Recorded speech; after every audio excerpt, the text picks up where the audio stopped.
I'm Robin, the Red River historian, and for over 20 years I have been researching, writing, publishing, and sharing the history of the Red River that runs through Texas, Oklahoma, Arkansas, and Louisiana through my website, redriverhistorian.com, as well as through books and articles, presentations, and also through videos. And today's video is going to take you to a very interesting place called Doaksville. Now, Doaksville doesn't exist anymore. It's a state archaeological site. And we're right now in the old cemetery of Doaksville, but this is how you get to it. So come along with me as we explore Doaksville in the Choctaw Nation in Choctaw County, Oklahoma. Doaksville was one of the first places founded for and by the Choctaws in Indian Territory. It was named after Josiah Doak, a trader in Mississippi who did business with the Choctaws in their home territory, and who set up a trading post at this site in the 1820s. The Choctaws were a nation originally from Mississippi. By the late 18th and early 19th centuries, their lands were being stolen by Anglo men to set up cotton plantations. In 1820, the Choctaws signed the first removal treaty that forced their tribe to resettle east of the Mississippi River into Arkansas Territory. The treaty with the Choctaw, also known as the Treaty of Doak's Stand, was considered deceitful. Choctaw Chief Pushmataha believed the Arkansas Territory to be unsuitable for his people. Andrew Jackson, the negotiator for the United States, threatened to destroy the tribe if they did not comply. Reluctantly, the treaty was signed. Many Choctaws left their homelands on the first Trail of Tears. Other removal treaties followed for other Choctaw villages in the next few decades. Those who left under the 1820 removal entered their new home at Ultima Thule in the Arkansas Territory. However, by 1815, several Anglos had already started laying claim to this area of the Red River. Claiming simply meant finding a piece of land and cultivating it, and then preempting any other claims on it. The Anglos had to vacate the new Choctaw homelands, and many became vengeful. This was a borderland, and as such, it could be dangerous for new settlers coming into the Red River Valley. Angry Anglos, outlaw gangs, and raiding bands of Osages, Caddos, and Comanches threatened the Choctaws and others. Other dispossessed Native American tribes, such as the Shawnees and Delawares, who had been removed by the federal government from their homelands in the Ohio River Valley, they also came into the Red River Valley in this period to take advantage of potential Spanish land grants. But they also faced trouble and threat from these roaming gangs around these borderlands. So the United States government decided to do something about this in order to protect the incoming Choctaws as well as the other people who had come into the Red River Valley legitimately. In 1819, the erection of Fort Towson was authorized to protect the Choctaws from violence along the border. Fort Towson was completed in 1824. Josiah Doak accompanied the Choctaws in 1820 to set up a trading post. He removed his original trading stand from the mouth at the Kiamichi River to Red River to be closer to the fort. Choctaws, Delawares, Shawnees, Anglos, and African Americans set up a small settlement around Doak's trading post and in the protection of Fort Towson. This town became known as Doaksville. It had a hotel, post office, grist mills, and 2 newspapers. Before the Civil War, Doaksville served as the capital of the Choctaw Nation. This is where the Doaksville Constitution for the Choctaw Nation was signed. Today, nothing much remains of Doaksville except some excavated and recreated ruins that mark where buildings once stood. What happened? Doaksville flourished from trade, especially when the Red River became navigable after the raft removals in the 1830s. Over the years, though, trade routes shifted. Boggy Depot, for example, became a crossroads for cattle drives, stagecoaches, and traders going between active ports. After 1865, Doaksville was no longer the capital of anything.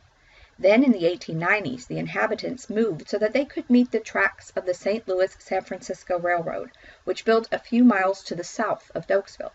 They named their new town Fort Towson.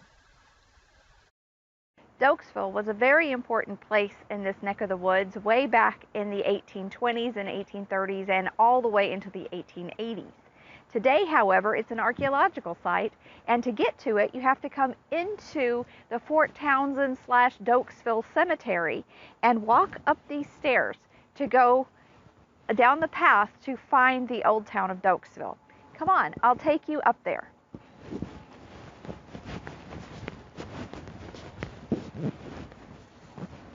The Oklahoma Historical Society has done a wonderful job of preserving the original path over to Doaksville, as well as adding signage that gives you a lot of information about this really interesting place. Doaksville was located in what historians sometimes call the frontier location, which means that pretty much it was kind of unknown what was beyond Doaksville. It was a place, again, in transition, where you had a number of people coming from the southeastern United States, the Choctaws, as well as people coming who were dispossessed, the Shawnees and the Delawares, as well as Anglos that were trying to come in and actually squat on this land, try to preempt it, take it over, and of course that was forbidden. You also had people moving between Texas, first Republic of Texas, and then the Indian Territory, and then later on the state of Texas and the Indian Territory. And so there had to be a real law enforcement presence here. And behind me are the ruins of the jailhouse that was quite substantial. It was one of the only, if not the only, stone building in town. The Doaksville jail walls were 3 foot thick, and it had 3 cells, and most likely only 1 or 2 windows, very small windows. Right over here are the ruins of the hotel that served people that came into Doaksville, most likely between the 1840s and perhaps until the 1850s. And it was owned by David Folsom, who was the chief of the Choctaw Nation and the chief signer of the Treaty of Dancing Rabbit Creek. And what's neat is over here is the fireplace or hearth. Those are usually the foundations that can still be seen in these old buildings, because they were mainly constructed out of wood, and then they used stone, of course, to construct the fireplaces and as well as the cellars. But the other thing that's neat to see is the stepping stone. This was most likely the entrance to the hotel. The town of Doaksville had at least 3 public wells where everybody could go get their water. And at one of these wells is where Stand Watie, the last of the Confederate generals from the Choctaw Nation, surrendered in 1865. He apparently did that right here at this public well. Once you come into the old town of Doaksville, you will come across these kinds of ruins. Now, some of these ruins have been fairly well excavated, and other ruins are just simply piles of rubble and brick and stone and that kind of thing. Not the entire town has been excavated. And the Oklahoma Historical Society has done a wonderful job of interpreting all of these different sites. For example, this right here was once a tavern, and this was most likely its fireplace.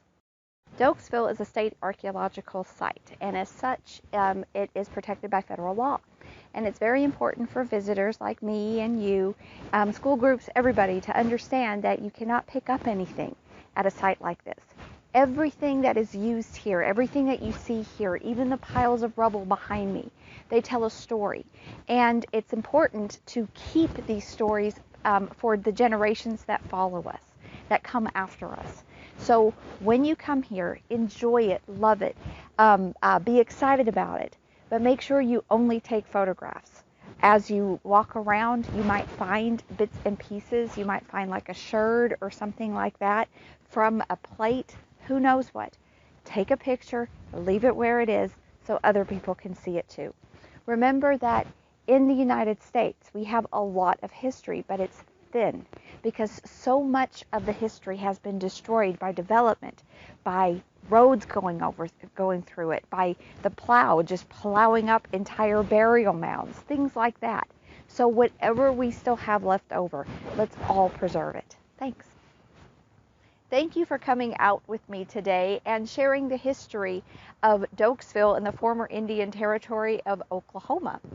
And I hope that you enjoyed this video. If you'd like to, please share it, as well as subscribe to my channel for RedRiverHistorian.com. And most of all, though, I hope that you come out to Doaksville yourself and appreciate the beauty, the peacefulness around here, and also appreciate the folks at the Oklahoma Historical Society, as well as the Choctaw County Historical Societies and the genealogical folks who helped to make this place possible and for us to enjoy. Thank you, and I will see you again on a video soon.